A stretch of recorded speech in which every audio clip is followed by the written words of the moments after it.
జోడించాలి. 3 అంటే కళ్ళు మూసుకోవాలి. 1 2 3. రెడీనా? సరే, ఎవరు మాట్లాడదండి, ప్రార్థన చేద్దాము. ప్రార్థనలో నాతో పాటు ఏకీభవించండి. సరే, నా దిక్కులు చూసేది, కళ్ళు తెచ్చేది ఇవన్నీ చేయదండి. ప్రార్థనలో నాతో పాటు ఏకీభవించండి. ప్రేమల తండ్రి, జీవన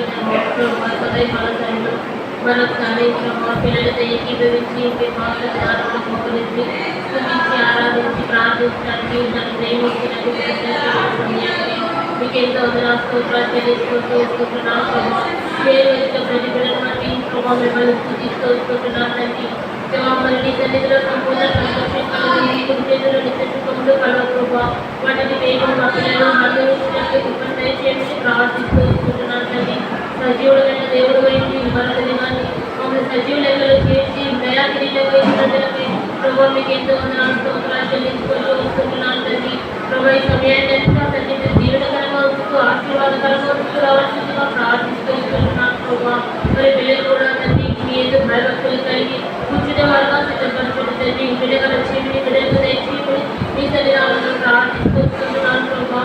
అట్లా జ్ఞాపకం చేసుకున్న ఏ విరాలను ఎన్నికలైనటువంటి దాన్ని ప్రభావ వీళ్ళని ఏర్పరచుకొని వచ్చినందుకై మీకు ఎంతో స్తోత్రాలు. దేవా మీ ఇంట్లో ప్రార్థనలు నన్ను మర్చిపరిచి నా మహిమాటనే ప్రభావ పిల్లలు ఆడుకుని రావాల్సిందిగా మీ సన్నిధానంలో ప్రార్థిస్తూ వస్తున్నాను తండ్రి. మరి ప్రేమించి నాకు ఇచ్చిన వాగ్దానాలు నిర్గమ 4:12 లూకా 12:12 సంపూర్ణంగా నా పక్షాన నెరవేర్చి దేవుడు మీ వైపు తీసుకెళ్తున్నాను తండ్రి. అట్లా బిడ్డలు నన్ను మీ చేతులకు అప్పగించుకుంటూ ప్రవేశ తీసుకోవాలి నామమును స్తుతించి ప్రార్థించి అడిగి వేడుకుంటున్నాను తండ్రి.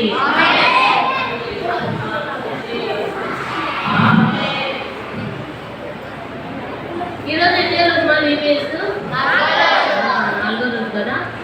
ఎన్ని లెసన్లు అయిపోయినాయి? 3 లెసన్లు అయిపోయినాయి కదా.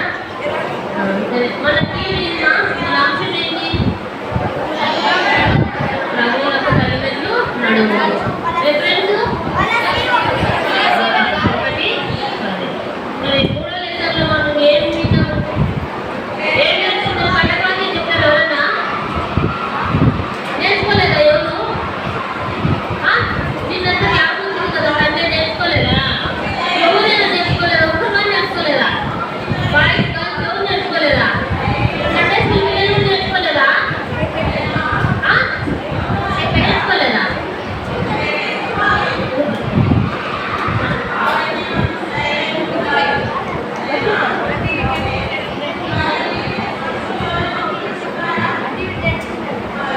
సండే స్కూల్ పిల్లలు నేర్చుకోలేదా?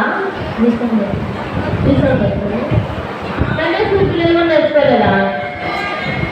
అమ్మా ఏమంటారా?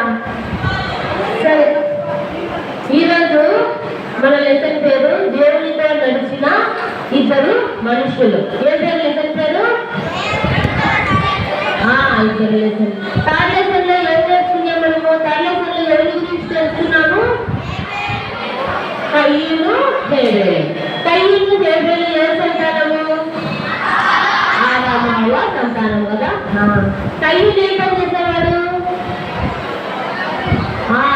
పొలం పని, భూమి చేసేవాడు. హేబేలు ఏం పని చేసేవాడు?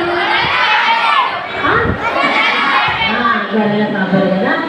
వీళ్ళిద్దరు ఎవరు? అన్నా తమ్ముళ్ళు కదా. వీళ్ళిద్దరు అన్నా తమ్ముళ్ళు.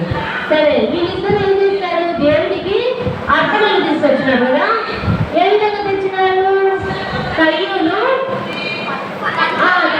తన పొలం పంట తీసుకొని వచ్చినాడు కదా. మరి హేబేలు ఏం తెచ్చినాడు? శ్రేష్టమైన తొలిచూలు పుట్టిన వాటిని, క్రౌడిన వాటిని తీసుకొని వచ్చినాడు. హేబేలు శ్రేష్టమైన ప్రతి అర్పణ తీసుకొని వచ్చినాడు. ఇక్కడ ఏం చేసినాడు? ఇక్కడ అర్పించినప్పుడు దేవుడు ఎవరికి అంగీకరించినాడు? హేబేలు అర్పణ అంగీకరించినాడు. హేబేలు అర్పణ అంగీకరించినప్పుడు దేవుడు కయ్యూనుకి ఏమొచ్చింది?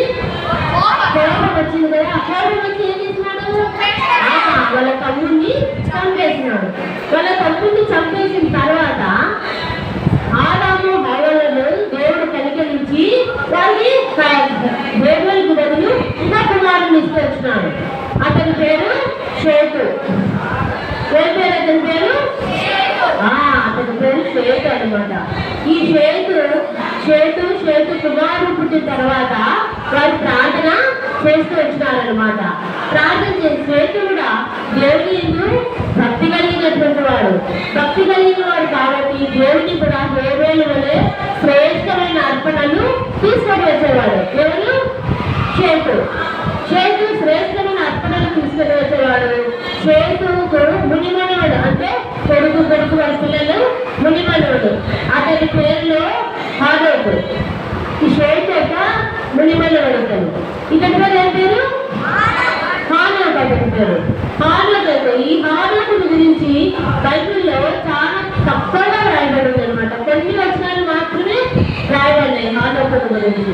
అయితే హానోకుని గురించి ఒక స్పష్టమైన మాట రాయబడింది. ఏమేమి రాయబడిందంటే హానోకు దేవునితో కూడా నడిచినాడని రాయబడింది. హానోకు ఎవరితో నడిచినాడు? దేవునితో నడిచినాడు అనమాట. హానోకుని దేవుడు ప్రేమించినాడు. వీరి ఇరువురు కూడా మంచి సహవాసం కలిగినటువంటి వారు. ఎవరెవరు? షేతు వాళ్ళని అయిపోయింది. ఆదాము అవన్నీ కనికరించి హేబేలుకి బదులు షేతుని ఇచ్చినాడు దేవుడు. ఈ షేతు యొక్క మునిమనుడు హేబేలు. ఈ హేబేలు దేవునితో నడుస్తూ వచ్చినాడు అనమాట. ప్రతిరోజు దేవునితో నడిచేవాడు అనమాట. దేవుని కూడా అందంగా ఉన్నప్పుడు దేవుడు హానోకును ప్రేమించేవాడు. దేవుడు హానోకును ప్రేమించిన వీరిద్దరు మంచి సహవాసం కలిగినటువంటి వాడు కాబట్టి హేబేలు కూడా దేవునికి శ్రేష్టమైనటువంటి బలిని అర్పిస్తూ వచ్చినాడు. వీరిద్దరిని చూసినప్పుడు ఆదికాండము 5వ అధ్యాయంలో ఏమేమి రాయబడిందంటే ప్రతి ఒక్కరిని గురించి మృతి బంధను అని రాయబడి ఉంది. ప్రతి ఒక్కరిని గురించి మృతి బంధను అని రాయబడి. కానీ హానోకుని గురించి అయితే ఏమేమి రాయబడిందంటే దేవుడితో నడుస్తున్నాడు కదా, దేవుడితో నడిచినప్పుడు హానోకుని దేవుడు తీసుకొని పోయినట్టు రాయబడింది బైబిల్లో. హానోకుని దేవుడు తీసుకొని పోయి ఒక దగ్గర సండే స్కూల్ ఈ వాటిలో చెప్తూ వచ్చింది అనమాట. ఏమంటే హానోకు దేవుడు నడుస్తున్నాడు కదా, నడుస్తున్నప్పుడు దేవుడితో నడుస్తున్నప్పుడు మనకి ఎంతో ఆనందంగా ఉంటుంది కదా. దేవుడి ఇంటికి వచ్చినాం, దేవుడితో మనం సహవాసం కలిగి ఉన్నా మనకి ఎంతో సంతోషం. దేవుడి ఇంట్లో ఉండే సంతోషం మనకు ఎక్కడా ఉండదనమాట. అట్లా హానోకు కూడా దేవుడితో నడుస్తున్నప్పుడు వాళ్ళకి ఇద్దరు ఎంత ఆనందంగా ఉంటూ అసలు వాళ్ళు మైమర్చిపోతూ వచ్చినాడంట. అంత సంతోషంగా ఉంటూ వచ్చినాడు. అంత సంతోషంగా ఉన్న సమయంలో అట్లా మాట్లాడుకుంటారు. చీకటి పడిన తర్వాత దేవుడు ఏం చేస్తున్నాడంటే హానోకును తన ఇంటికి తీసుకొని పోయినాడు.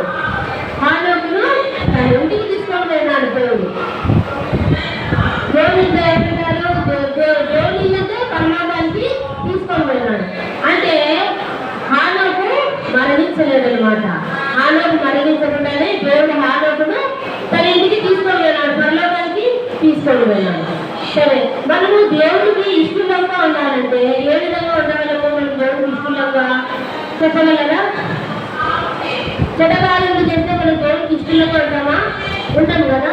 మంచి కార్యములు చేసినప్పుడు కూడా దేవుడికి మనము సంతృప్తి కలిగించలేము అనమాట. మంచి కార్యములు చేసినా కూడా మనం దేవుడికి తృప్తిపరచలేము. అయితే హానోకు మన దేవుడు ఎప్పుడు తృప్తిపరిచినాడంటే హెబ్రీ చదువుతారు ఎవరన్నా?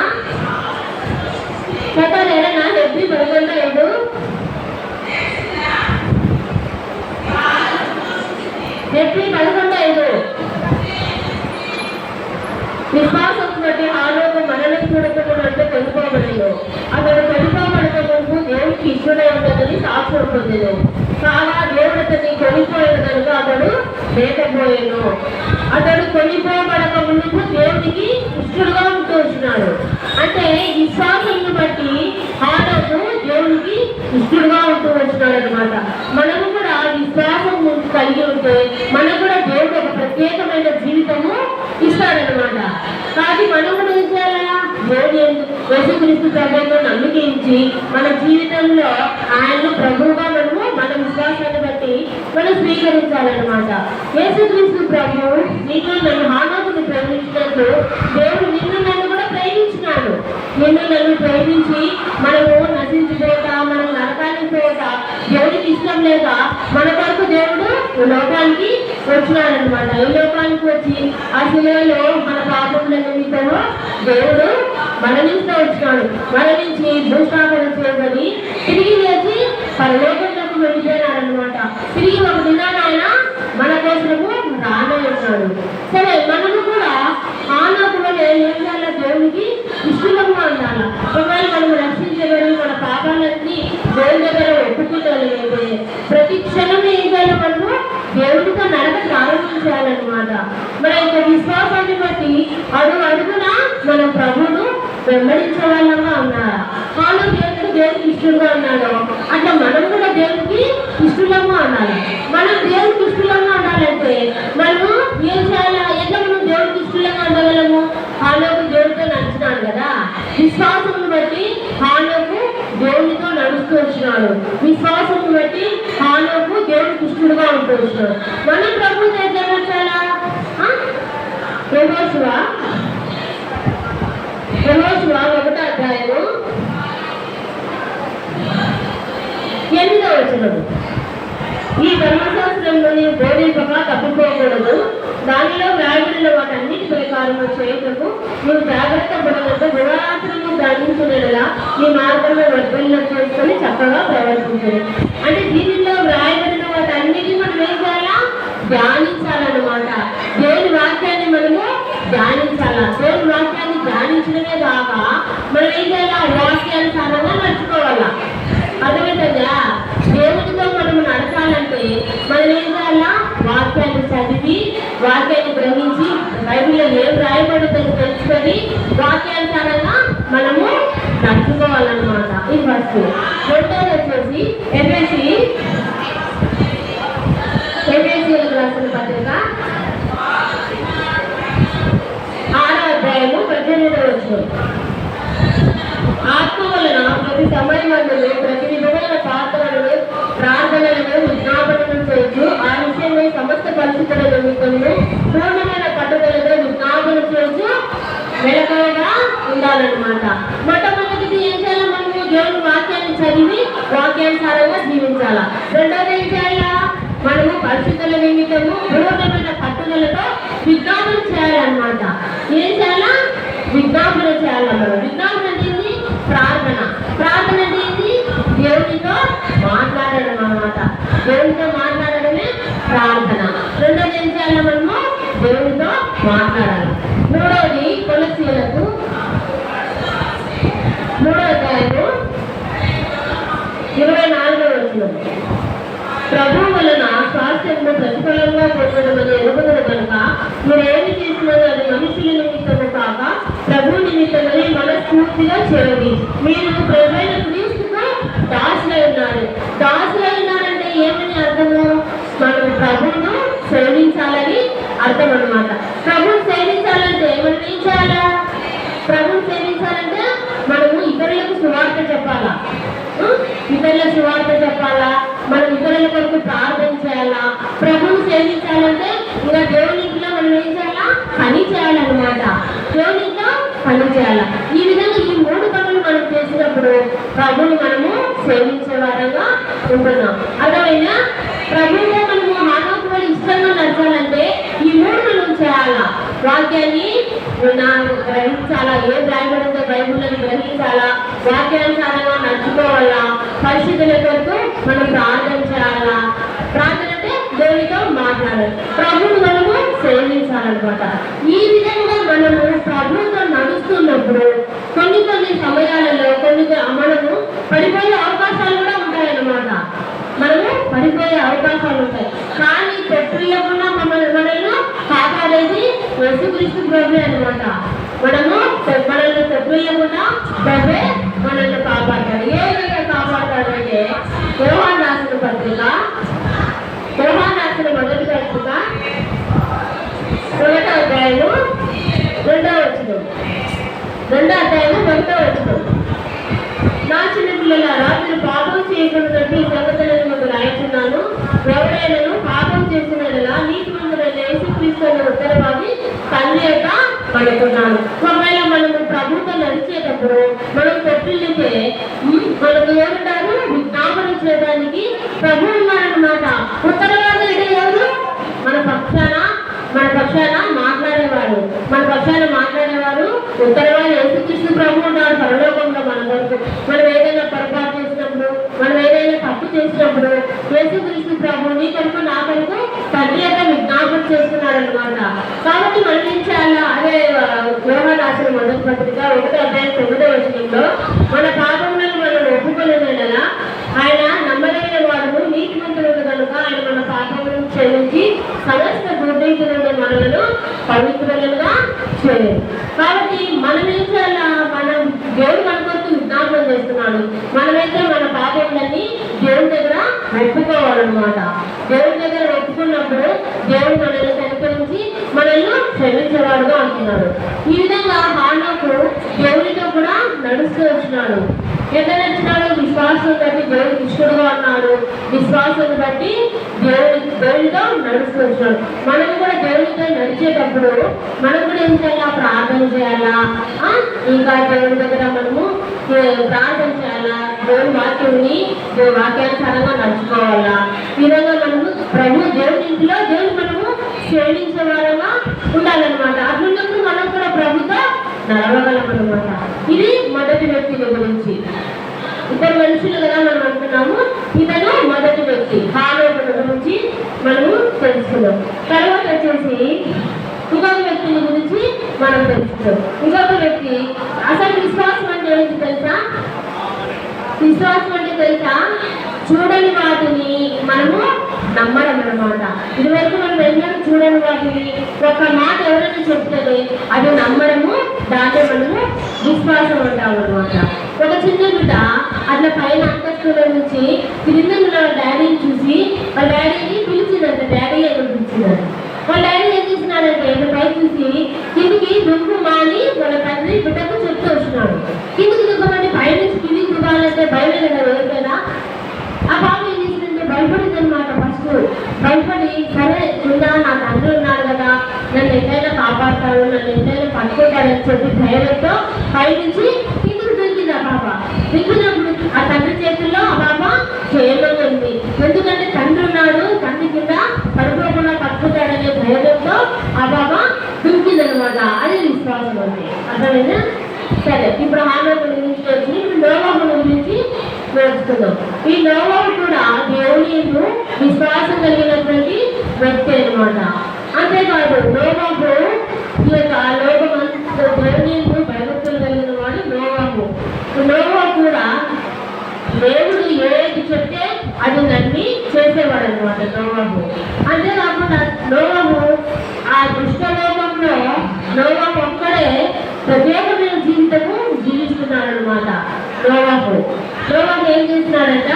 దుష్టలోకంలో నుంచి, అంటే ప్రజలంతా దుష్టత్వంలో ఉన్నప్పుడు నోవహు ఒకడు మాత్రము ప్రత్యేకమైన జీవితము జీవిస్తున్నాడు అనమాట. ఒకసారి దేవుడు ఏం చేస్తున్నాడంటే భూలోకాన్ని చూస్తూ వచ్చినప్పుడు భూలోకమంతా దేవుడు నరుల హృదయము చాలా చుడిపోయిందంట. వారి హృదయం యొక్క భూలోకమంతా చుడిపోయింది. వారి హృదయం యొక్క కలపలని ఊహంతా కేవలం చెడ్డదని దేవుడు చాలా బాధపడ్డాడంట. అంతేకాకుండా దేవుడు ఏం చేసినాడంటే నేను సృష్టించిన నా ప్రజలు నన్ను విసర్జించి నన్ను ధృవీకరించి సాతానును సేవిస్తున్నారే, సాతాను సేవించి పాపంలో పడిపోతూ వచ్చినారు. ఫస్ట్ లెసన్లో మనం విన్నాం కదా, అన్ని సమస్తము కలుగుగానే కలిగినాయి కదా. మానవుని మాత్రం ఏం చేసినాడు? దేవుడు తన చేతులతో మానవుని చేస్తూ వచ్చినాడు. నా చేతులతో నేను చేసుకున్నాడు కదా వీళ్ళని, ఈ ప్రజలను. ఈరోజు వీళ్ళు నన్ను ధృవీకరించి వీళ్ళు సాధారణ సేవిస్తున్నారని చెప్పి చాలా దుఃఖపడ్డారంట. దుఃఖపడి వీళ్ళందరినీ ఏం చేయాలని, నేను నాశనం చేయాలని దేవుడు తీర్మానం చేస్తున్నాడు అనమాట. దేవుడు తీర్మానం చేస్తున్నప్పుడు అప్పుడు ఈ నోవహు దేవుని దృష్టికి కృప పొందుతూ వచ్చినాడు.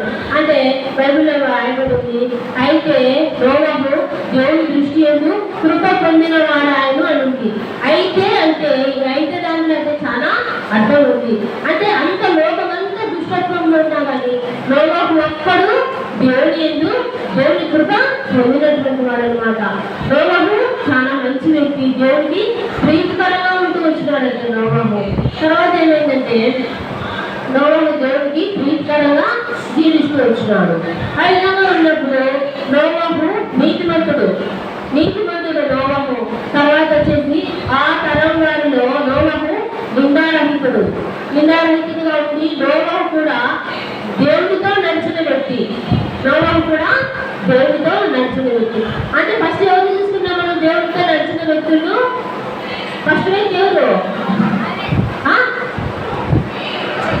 ఫస్ట్ వ్యక్తి ఎవరు దేవుడితో నడిచిన వ్యక్తి? హానోకు. తర్వాత వ్యక్తి నోవాహు. ఈ నోవాహు కూడా హానోకు వలె దేవుడితో కూడా నడిచినాడనమాట. నడిచినప్పుడు అప్పుడు దేవుడితో నడుస్తున్నప్పుడు ఇద్దరు ఒకరోజు దేవుడు నోవాహు వెళ్తూ వచ్చినాడనమాట.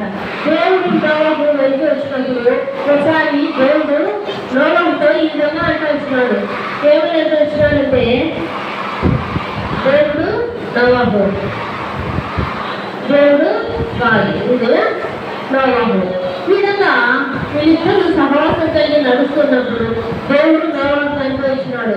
నోవాహు భూమి ఎంత బలత్కారంతో నింపబడింది, భూమిని నేను నాశనం చేయాలనుకుంటున్నాను, నా సన్నిధిని వారి అంతం వచ్చింది. దేవుడు ముందే తీర్మానం చేసుకున్నాడు కదా, భూలోకంతా నాశనం చేయాలని దేవుడు తీర్మానం చేసుకున్నాడు. నా సన్నిధి వారి అంతం వచ్చింది కాబట్టి నేను భూలోకంలో వాళ్ళందరినీ భూమితో పాటు వాళ్ళను నాశనం చేయాలనుకున్నాను నోవాహు అని చెప్పి ఇంకా ఏం చెప్పినాడంటే నోవాహుతో, నోవాహు నువ్వు చితికారకం రాని తీసుకొని ఒక పెద్ద ఓడను తయారు చేయమని చెప్పినారనమాట.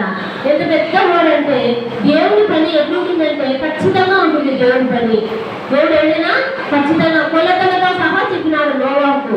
ఏమని చెప్పినాడు? పొడవు ఎంత ఉండాలో చెప్పినాడు, వెడల్పు ఎంత ఉండాలో చెప్పినాడు, ఎత్తు ఎంత ఉండాలో కూడా నోవాహు చెప్తున్నాడు. పొడవు వచ్చేసి 300 మూరలు, వెడల్పు వచ్చేసి 50 మూరలు, ఎత్తు వచ్చేసి 30 మూరలు. అంటే దేవుడి పని అంత ఖచ్చితంగా ఉంటుందన్నమాట.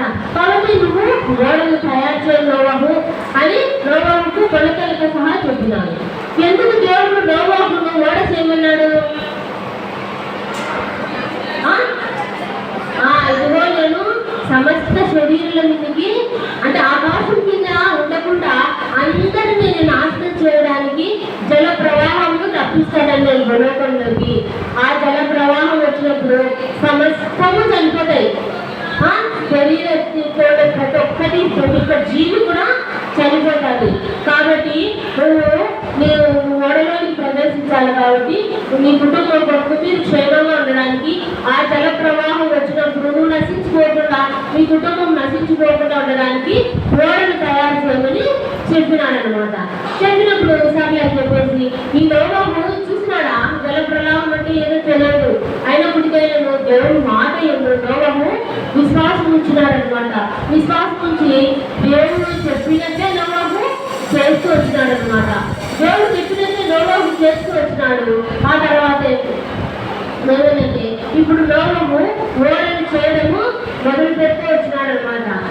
నోవాహు ఓడను చేయాలంటే ఏం చేయాలి? ఫస్ట్ చెక్క కావాలి కదా. దేవుడు చెప్పినాడు కదా, ఏ చెక్క చెప్పినాడు దేవుడు? ఏ చెక్క చెప్పినాడు? చిత్తుసారకపు రాను. ఏ చెక్క? ఆ చెక్కతో ఓడను చేయమన్నాడు దేవుడు. ఆ ఓడను చేయాలంటే అంత పెద్ద ఓడను చేయాలంటే ఎక్కువ కావాలి కదా చెక్క. సరే అది చెక్క తీసుకొని వచ్చినాడు. ఓడ తయారు చేయడము మొదలు పెట్టాడు అనమాట నోవాహు.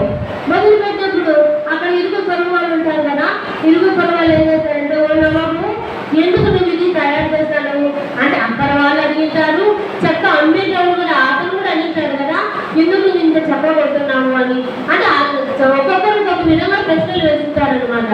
కానీ నోవాహు ఏం చెప్పినాడంటే దేవుడు నన్ను ఓడ తయారు చేయమని చెప్పినాడు అని చెప్తాడు. ఓడ తయారు చేయమని చెప్పినాడంటే అవునా ఓడ ఎందుకు అంటే ఈ లోకం అంతా దుష్టత్వంతో నిండింది, దేవుడి లోకాలంతా నాశనం చేయబోతున్నాడు, జల ప్రవాహం వస్తుంది. ఆ జల ప్రవాహంలో నుంచి నేను నా కుటుంబం నశించుకోకుండా దేవుడు ఓడని చేసి ఓడలో ప్రవేశించాడు. ప్రవేశించమంటున్నాడు. కాబట్టి నేను ఓడ తయారు చేస్తున్నాను, నాతో పాటు మీరు కూడా ఓడలోకి వస్తే మీరు క్షేమంగా ఉంటారని చెప్పేసి చెప్పినాడు నోవాహు. చెప్పినప్పుడు వాళ్ళు ఏమంటారంటే ప్రజలు, నోవాహు నీకేమైనా పిచ్చా, ఏటి జల ప్రవాహం వస్తుంది ఎప్పుడైనా చూసినావా? అసలు వర్షం అంటే తెలుసా? అంతవరకు వర్షం కూడా పడలేదు, జల ప్రవాహం అంటే తెలియదు, అదంతా ఏ ఉత్తమాటలు, నీకేమైనా పిచ్చి పట్టిందా అని అంటే లేదు లేదు, దేవుడు లోకాన్ని అంతా నాశనం చేయబోతున్నాడు, లోకం అంతా దుష్టంతో నిండింది అని చెప్పినప్పుడు ప్రజలు వేలం చేసేవారు. అంటే మేము దుష్టులమా, నువ్వు వదనివే నీతిమంతుడివే అని చెప్పేసి నోవాహుని ఎన్నో మాటలు అంటూ వచ్చినాడు. అయినా కూడా ఆ మాటలన్నీ నోవాహు ఏం లెక్క చేయలేదు అనమాట. లెక్క చేయకుండా నోవాహు ఓడను తయారు చేయడం మొదలు పెడుతూ వచ్చినాడు. తయారు చేయడం మొదలు పెడుతూ వచ్చినప్పుడు తయారు చేస్తూ నోవాహు ఏం చేస్తున్నాడంటే నీతిని ప్రకటిస్తూ వచ్చినాడు. 2 పేతురు 2వ అధ్యాయము 5వ వచనం.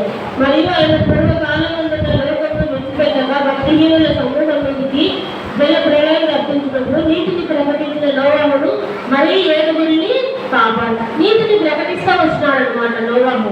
ఎన్ని రోజులు నీతిని ప్రకటించినాడంటే 120 సంవత్సరాలు నోవాహు నీతిని ప్రకటిస్తూ వచ్చినాడు అనమాట. ఆ 120 సంవత్సరాలు నోవాహు నీతిని ప్రకటిస్తేనే ప్రజలు ఎవరు ఆ సువార్తను నమ్మలేదన్నమాట. వాళ్ళు ఆ పాపలోకంలోనే జీవిస్తూ వచ్చినారు. అప్పుడు నోవాహు అయితే ఎంత ఓపిక 120 సంవత్సరాలకు ఓడ తయారు చేసినాడు. ఆ 120 సంవత్సరాలు ఓడ ముగించేంత వరకు కూడా సువార్త ప్రకటిస్తూనే వచ్చినాడు, సువార్త చెప్తూ వచ్చినాడు. ఎవరు కూడా నమ్మలేదన్నమాట. సరే నమ్మకోకుంటే ఓడ 120 సంవత్సరాలకు ఓడ ముగించేసినాడు. తర్వాత దేవుడు ఏం చెప్పినాడంటే నోవాహు నువ్వు నీ కుటుంబము ఓడలోనికి ప్రవేశించమన్నప్పుడు నోవాహు భార్య 3 కుమారులు 3 కుమార్తెలు, వాళ్ళు 3 కోడళ్ళు, 3 కుమారులు 3 కోడళ్ళు. వాళ్ళు ఏం చేస్తున్నారు? వాళ్ళు కూడా దేవునికి విశ్వాసం ఉంచిన వారు. 3 కొడుకులు 3 కోడళ్ళు దేవునికి విశ్వాసం ఉంచిన వారు కాబట్టి అందరూ ఓడలోనికి పోయినారనమాట. అంతేకాకుండా దేవుడు ఏం చేస్తున్నాడంటే ప్రతి జాతిలో అంటే 2 ఆడది మగది, ఒక ఆడది ఒక మగది 2 కలిసి ఓడలోనికి తీసుకొని పోబడినప్పుడు అన్ని ప్రతి ఒక్కటి కూడా జతలుగా ఓడలోనికి పోతాయి అనమాట. జతలుగా ఓడలోనికి పోతాయి. అప్పుడు దేవుడు ఏం చేస్తాడంటే వాళ్ళకి కావలసిన ఆహారాన్ని కూడా నువ్వు సిద్ధపరచుకోమని చెప్తాడు. కావలసిన ఆహారాన్ని జతలుగా పోతున్నాయి కదా అన్ని, దీనిలో అన్ని పక్షులు అన్ని జంతువులు కూడా ఉన్నాయన్నమాట. ఓడలోనికి పోయిన తర్వాత ఈ ఓడలోనికి పోయేటప్పుడు ఆ రోజంతా ఆకాశం అంతా తేటగా ఉంది, సూర్యుడు ప్రకాశిస్తున్నాడు అనమాట. అప్పుడు ప్రజలంతా ఏం చేస్తారంటే వాళ్ళకి ఒక ఇంతగా ఉంది, ఏంది ఇంత ప్రకాశంగా ఉంది, వాన ఏంది, జల ప్రవాహం రావడం ఏంది, ఈ నోవాహు ఏం పిచ్చిపట్టింది అని చెప్పి నోవాహును ఎంతో హేళన చేస్తూ వచ్చినారు. అయినా కూడా నోవాహు ఏం చేస్తున్నాడంటే ఓడలోనికి పోయినాడు. నోవాహు ఓడలోనికి వెళ్ళిన తర్వాత దేవుడే ఓడ తలుపులు మూసివేసినాడు అనమాట. ఓడ తలుపులు మూసివేసిన తర్వాత వాళ్ళు ఓడలోనికి పోయిన 7 రోజులకు గుర్తుపెట్టుకోండి, 7 రోజులకు 40 పగళ్ళు 40 రాత్రులు ప్రచండ వర్షం భూమి మీద కురిసిందంట. అంటే ఎక్కువ వాన వచ్చిందనమాట. ఆ వాన 40 పగళ్ళు 40 రాత్రులు వచ్చింది. తర్వాత వాన నిలిచిపోయినా కూడా ఈ జల ప్రవాహం అంతా భూమి ఎంత నిండిపోయిందంట. ఈ ప్రవాహం అంతా ఏం చేసిందంటే పొంగిందంట, నీరు పైకి పొంగి పెద్ద పెద్ద పర్వతాలు ఉన్నత స్థలాలన్నీ కూడా నీటిగా మునిగిపోయినాయి. ఈ నీరంతా భూమి మీద మొత్తం కప్పేసింది అనమాట. అప్పుడు ఈ భూమి మీద ఉండే వాళ్ళంతా ఏమైపోతారు? భూమి మీద ఉండే వాళ్ళంతా చనిపోతారనమాట. మొత్తం దేవుడు చెప్పినట్లే భూమి మీద ఉండే వాళ్ళందరూ జంతువులు మనుషులు అందరూ చనిపోతారనమాట. నోవాహు 120 దినములు ఒక స్వార్థ ప్రకటించినప్పుడు వాళ్ళు నమ్మలేదు కాబట్టి వాళ్ళందరూ ఏమైపోయినారు? ప్రసిద్ధి చనిపోయినారు అన్నమాట.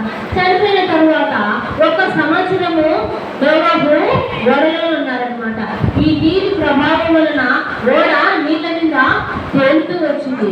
1 సంవత్సరం తర్వాత నేల ఆరినాక దేవుడు నోవాహును బయటికి రమ్మని చెప్తాడు. నోవాహు బయటకు వచ్చిన తర్వాత నోవాహు ఏం చేస్తాడంటే దేవునికి శ్రేష్టమైనటువంటి పక్షులను అన్ని శ్రేష్టమైనటువంటి తీసుకొని బలి అర్పిస్తాడనమాట. ఇక్కడ నోవాహు కొడుకులు కోడళ్ళు. పేర్లు ఎక్కడ? నోవాహు కొడుకులు, కోడళ్ళు. ఇక్కడ వచ్చేసి నోవాహు భార్య. వీళ్ళందరూ శ్రేష్టమైనవి తీసుకొని వచ్చి దేవునికి బలి అర్పిస్తారు. శ్రేష్టమైనవి తీసుకొని వచ్చి బలి అర్పిస్తాడు. ఇక్కడ నోవాహు, ఇక్కడ నోవాహు, ఇక్కడ నోవాహు భార్య, వీళ్ళ కొడుకులు, కోడలు శ్రేష్టమైనవి తీసుకొని వచ్చి బలి అర్పిస్తాడు. బలి అర్పించినప్పుడు అప్పుడు దేవుడు ఒక వాగ్దానం చేశాడనమాట. ఇక మీదట నరులను బట్టి నేను ఎంత మాత్రంలో భూమిని నాశనం చేయను, భూమికి జల ప్రవాహం రానియనని చెప్పేసి దేవుడు ఒక వాగ్దానం చేస్తాడనమాట. ఈ వాగ్దానానికి గుర్తు ఏంటంటే ఇంద్రధనస్సు. ఏంటిది? ఇంద్రధనస్సు. రేట్లో కదా. మనకు ఆకాశంలో దీన్ని చూసినప్పుడు ఎవరు గుర్తు రావాలా? నోవాహు గుర్తు రావాలా. దేవుడు నోవాహుతో చేసిన వాగ్దానము మనకు గుర్తు రావాలన్నమాట. ఈ దినాల్లో కూడా ఎంతో మంది చాలా దుష్టులుగా ఉంటున్నారు కదా. దుర్మార్గము పెరిగిపోతుంది. ఆ నోవాహు దినాల్లో ఆ దినాల్లో నోవాహు ఒకరే సువార్త ప్రకటిస్తూ వచ్చినాడు. ఈ దినాల్లో ఎవరున్నారు? దైవ సేవకులు ఉన్నారు సువార్త ప్రకటించడానికి, సువార్థికులు ఉన్నారు సువార్త ప్రకటిస్తున్నారు.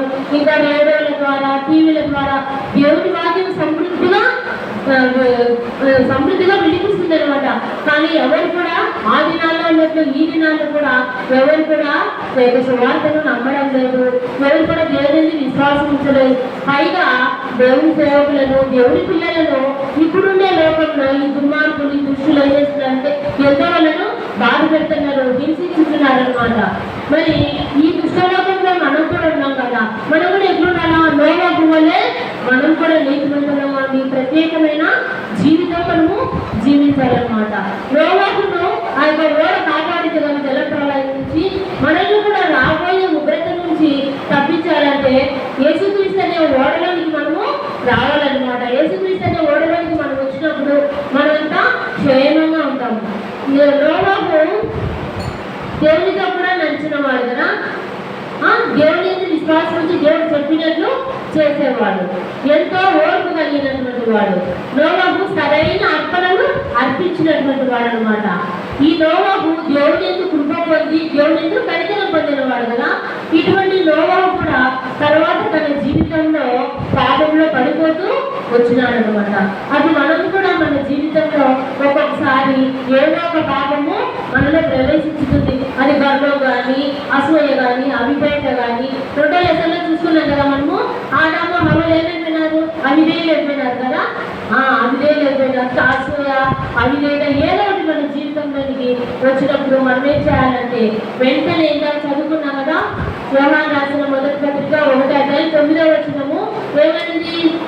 మన పాపములను మనం ఒప్పుకొనిన వాళ్ళ ఆయన నమ్మదగిన వాడు నీతిమంతుడు కనుక మన పాపములను క్షమించి సమస్త దుర్నీతి నుండి మనల్ని పవిత్రులుగా. ఒకవేళ మనం అట్లు తప్పిపోయినప్పుడు వెంటనే ఏం చేయాలి? దేవుని దగ్గర క్షమాపణ అడగాలన్నమాట.